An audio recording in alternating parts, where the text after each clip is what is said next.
हिमालय से। हे चिर महान, यह स्वर्ण रश्मि छू श्वेत भाल, बरसा जाती रंगीन हास, सेली बनता है इंद्रधनुष, परिमल मल मल जाता बतास, पर रागहीन तू हिम निधान। प्रस्तुत काव्यांश हमारी पाठ्य पुस्तक हिंदी के काव्य खंड में संकलित छायावाद की श्रेष्ठ कवित्री आधुनिक मीरा के नाम से प्रसिद्ध महादेवी वर्मा जी द्वारा रचित काव्य सांध्य गीत से हिमालय से नामक शीर्षक से अवतरित है। प्रस्तुत काव्यांश में महादेवी वर्मा जी ने हिमालय की महानता का वर्णन किया है। हिमालय के सौंदर्य का वर्णन करते हुए कवित्री कहती हैं, हे चिर महान, हे नागाधिराज हिमालय, आप चिर महान हैं, सदैव महान हैं। यह स्वर्ण रश्मि छू श्वेत भाल, प्रातः काल की सूर्य की स्वर्णिम किरणें आपके श्वेत मस्तक को छू करके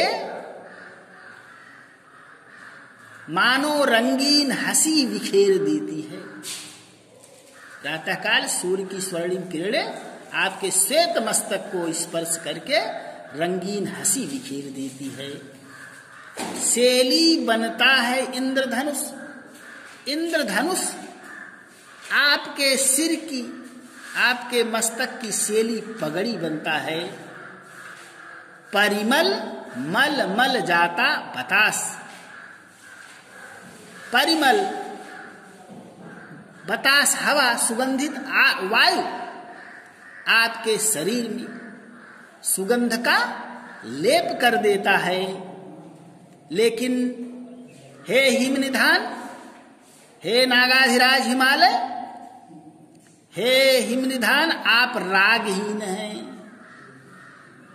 आप अनासक्त हैं, आप वीतरागी हैं, आप वैरागी हैं।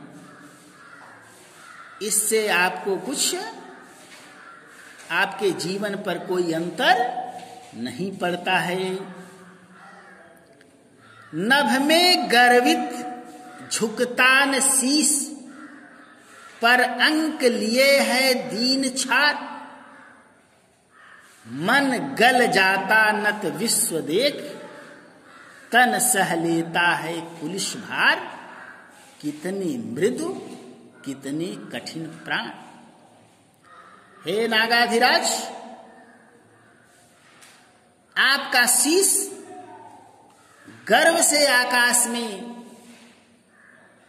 उठा रहता है, आपका मस्तक सदैव ऊंचा रहता है, वह किसी के सामने झुकता नहीं है।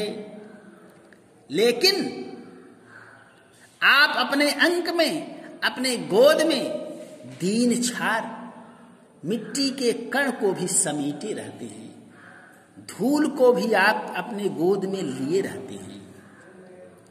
मन गल जाता नत विश्व देख, विश्व को, संसार को अपने सामने नतमस्तक देख करके आपका मन द्रवित हो जाता है, गल जाता है, द्रवित हो जाता है, और आपका तन, आपका शरीर कुलिस भार, वज्र के प्रहार को भी सह लेता है। हे नागाधिराज हिमालय, आप कितने मृदु हैं, कितने कठिन आपके प्राण हैं। अर्थात आपका हृदय कोमल है, लेकिन शरीर वज्र से भी अधिक कठोर है। प्रस्तुत काव्यांश में कवित्री ने हिमालय की सुंदरता और उसके गौरव का गान किया है। जो सबके दुख को देख करके दुखित भी हो जाता है। हिंदी साहित्य खड़ी बोली का प्रयोग है। शब्द शक्ति लक्षणा है। रस शांत है। गुण माधुर्य है। स्वर्णिम रश्मि छुश्वेत भाल में रूपक अलंकार है। परिमल मल मल जाता बतास में पुनरुक्त प्रकाश अलंकार का प्रयोग किया गया है। तन सहलेता कुलिश भार, कितने मृद कितने कठिन प्राण में अनुप्रास अलंकार का प्रयोग किया गया है।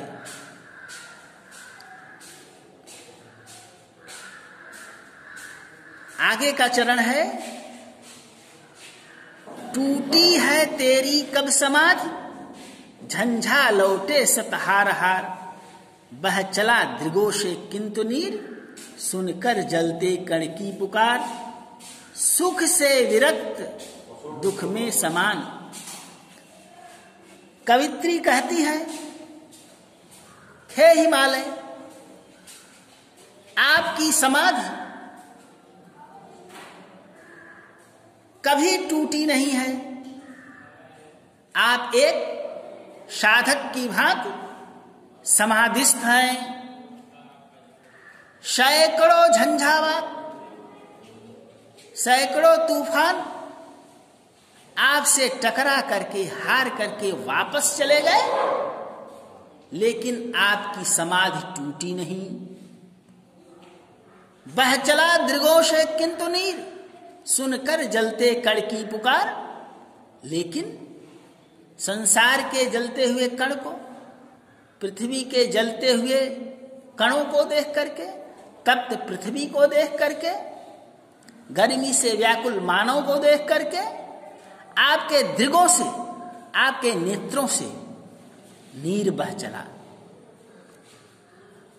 हे हिमनिधान, आप सुख से विरक्त हैं, लेकिन दुख में भी समान हैं। आप सुख दुख में आपके अंदर बराबर का भाव रहता है। न सुख में सुखी न दुख में दुख का अनुभव आप करते हैं। कवित्री हिमालय को देख करके निवेदन करती है, कहती है कि मेरे जीवन का आज मुख तेरी छाया से हो मिलाप, तन तेरी साधकता छोले, मन ले करुणा की थाह नाप, और में पावस दृग में बिहान। महादेवी वर्मा कवित्री अपने जीवन को हिमालय से मिलाना चाहती हैं। हिमालय की साधना को अपने जीवन में प्राप्त करना चाहती हैं। इसलिए कहती हैं, हे नगाधराज हिमालय, हमारा जीवन आज आपके मुंह छाया से मिलाप हो जाए, अर्थात हमारा जीवन भी आपकी तरह बन जाए। मेरा शरीर आपकी साधना को प्राप्त कर ले। साधना के द्वारा जैसे आपका शरीर कठोर है, समाधिस्थ है, वैसे हमारा भी शरीर आपके साधना को प्राप्त कर ले, लेकिन हमारे मन में भी आपकी तरह करुणा का भाव बना रहे। हमारे हृदय में पावस हो, वर्षा ऋतु हो,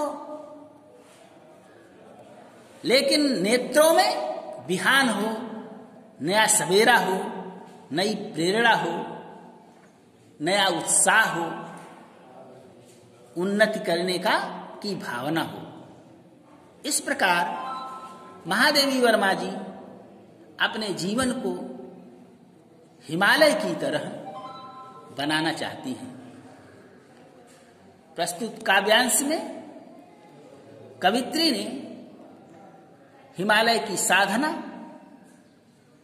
और उस साधना को कवित्री अपने जीवन में प्राप्त करना चाहती है। हिंदी साहित्य खड़ी भाषा का प्रयोग है, छंद के बंधन से मुक्त, अतुकांत है, रस शांत है, गुण माधुर्य है, शब्द शक्ति लक्षण है, अनुप्रास, दृष्टांत और मानवीय अलंकारों का प्रयोग किया गया है। हिमालय को एक मानव के रूप में दर्शाया गया है। सभी भैया बहन इस कविता की व्याख्या करके आएंगे।